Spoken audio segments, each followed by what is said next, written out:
बिस्मिल्लाहिर्रहमानिर्रहीम। News to you के देखने और सुनने वालों को अस्सलामु अलैकुम। काम काफ़ी तेज़ हो गया जी। ये जो मुर्शद और पीरनी का और मुर्शद पीरनी और मुरीद का जो खेल है वो लगता है कि अब तेज़ी के साथ अंजाम को पहुँचेगा, क्योंकि आज फ़र्द जुर्म आयद होगी। जो 190 मिलियन पाउंड का केस है और उसके बाद फिर तोशाखाना वाली भी फ़र्द जुर्म है। फिर जो ये जनाब असासे भी ज़ब्त करने के अहकामात, और उसमें जो बड़ी ख़बर है कि ये देखें कि लूट मार का जो बाज़ार गर्म था, दायमी वारंट गिरफ्तारी भी जारी हुए हैं, क्योंकि जिनको इश्तहारी करार दिया गया है, जिसमें ये शहजाद अकबर है, जुल्फ़ी बुखारी है, फ़रा गोगी है, वकील है कोई ज़ियाउल मुस्तफ़ा नसीम और ये मलिक रियाज एंड कंपनी। तो उसके बाद फिर अब आज जो केस चले हैं और ये तमाम चीज़ें दिखाई दे रही हैं कि अब तेज़ी है। फिर क्योंकि आज GHQ हमला केस में भी गिरफ्तारी डाल दी गई, तो कम जो है वो स्टार्ट है। स्टार्ट की बजाय अब उसकी जो स्पीड 80 की थी, अब मेरे ख्याल में 280 की हो गई है, क्योंकि एक फ़ैसला कर लिया गया। और वो फ़ैसला ये कर लिया गया कि ये जो केस है, इसको जितने भी केस हैं खान साहब के ख़िलाफ़, इन सब को मंतकी अंजाम तक पहुँचाना है इस हुकूमत के दौर में ही।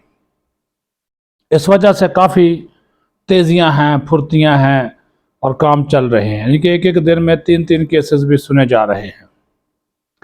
अब जो होशरुबा तफसीलात हैं सिर्फ इस एक फ़रा गोगी का, जो इसके असासे मुंजमद किए गए हैं, कब्ज़े में लिए गए हैं, तो आप तसव्वुर नहीं कर सकते कि ये देखिए ये ख़ातून, ये उसकी मुर्शद की ये भी तो मरीद है ना जी, जिसको वो छोटी बच्ची कहती थी उसको बच्ची कहती थी, अंदाज़ा करें। और ये बच्ची जो है ये सब की जो है वो जनाब नानी परनानी दादी निकली है लूट मार में। ऐसा इसने कीचू चू किया है कौमी ख़जाने को कि बंदा जनाब परेशान हो जाता है कि इसने कैसा ये माल पानी जो है वो लूटा है। जो नैब की जानब से एहतसाब अदालत में तफसीलात जमा कराई गई हैं, तो उसके बाद ये पता चला कि इस मोहतरमा फ़रा गोगी जो कि मफरूर है और एक ऐसे मुल्क का पासपोर्ट भी इसने बनाया जो कि जिसके साथ पाकिस्तान के ताल्लुकात ही नहीं हैं, और वो नक्शे पे भी नहीं मिलता, बड़ी मुश्किल जाके पता नहीं कोई जजीरा सा है वो, जिसका नाम भी बड़ा अजीब सा है। वो तो मैं पिछले दिनों हमने नाम लिया था, लेकिन अब मुझे वो नाम याद नहीं आ रहा, को तो अजीब सा नाम है उसका। तो उसका पासपोर्ट लेके फिर रही है, छुपी हुई है, बाहर है, मफरूर है, पेशकशें भी कर रही है, क्योंकि ज़ाहिर एक दिन तो पाकिस्तान आना है।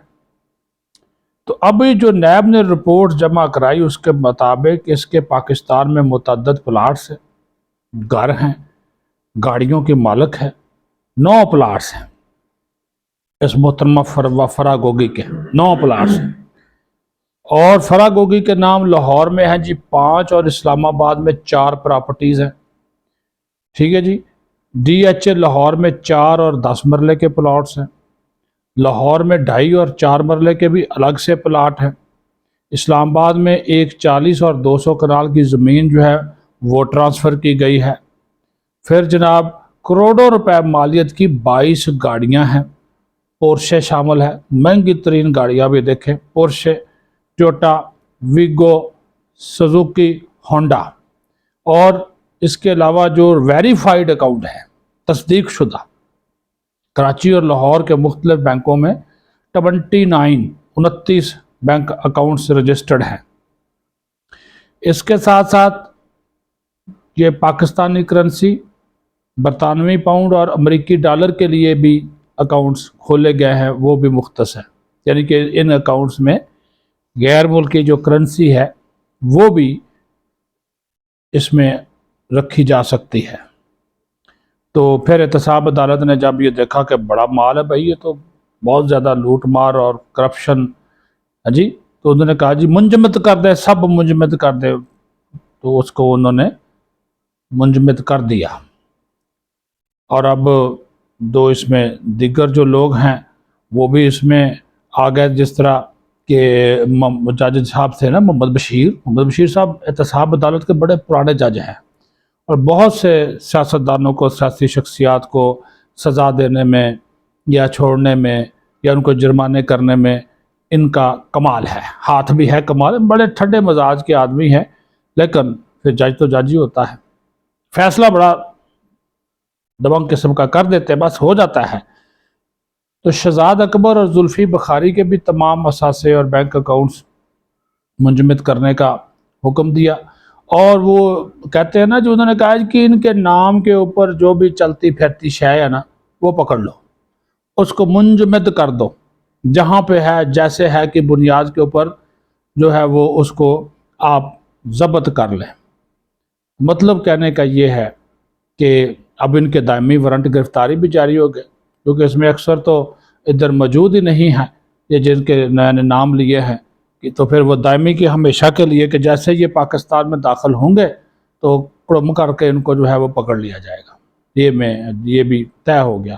دوسری بات، آج جناب وہ 12 تھانوں کے جو ایس ایچ اوز ہیں وہ ریکارڈ لے کر پیش ہو گئے جی آج انسداد دہشت گردی کی جو عدالت تھی وہاں پہ۔ تو انہوں نے جج صاحب نے پوچھا جی خیر ہے آپ کیوں آگئے؟ تو انہوں نے کہا جناب یہ تو خان صاحب جو ہیں یہ ملوث ہیں، جی ایچ کیو کے اوپر حملہ کیس میں مطلوب ہیں، تو ان کے وارنٹ گرفتاری ہیں، تو ان کی گرفتاری کی اجازت دیتے، تو انہوں نے ان کو گرفتاری ان کے اوپر ڈال دی ہے، عمران خان کے اوپر، عمران خان کی جی ایچ کیو حملہ کیس میں گرفتاری ڈال دی گئی ہے، اور اب اس معاملے کی بھی جو تفتیش ہے وہ اڈیالہ جیل کے اندر ہی ہوگی۔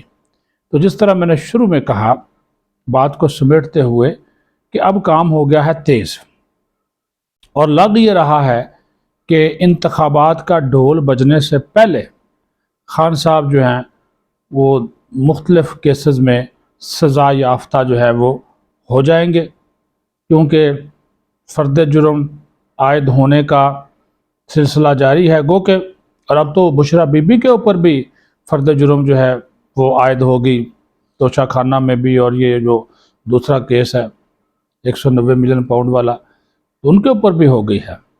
تو ابھی تو وہ جو گواہان ہیں ان کے بیانات پھر ریکارڈ شکارڈ ہوں گے، تو گویا کہ وہ انکار کر رہے ہیں، فرد جرم سے انکاری ہیں، صحت جرم سے انکاری ہیں، لیکن ظاہر ہے جس رفتار سے اب یہ کیس آگے بڑھ رہے ہیں تو پھر یہ آنے والے دنوں میں ہم دیکھیں گے کہ منظرنامہ کچھ تبدیل ہو سکتا ہے۔ کچھ خان صاحب بھی دھمکیاں مسلسل دینے کا سلسلہ جاری رکھتے ہیں، کبھی رونا شروع کر دیتے ہیں، کبھی دھمکیاں لگاتے ہیں، کبھی پھر وہ جناب بالکل ہمبل ہو جاتے ہیں، کبھی پھر وہ تکبر اور غرور میں آ جاتے ہیں۔ اللہ تعالیٰ رحم کرے جی، ہم تو کہتے ہیں کہ جو بھی ہو پاکستان کے لیے بہتر ہو۔ پاکستان زندہ باد۔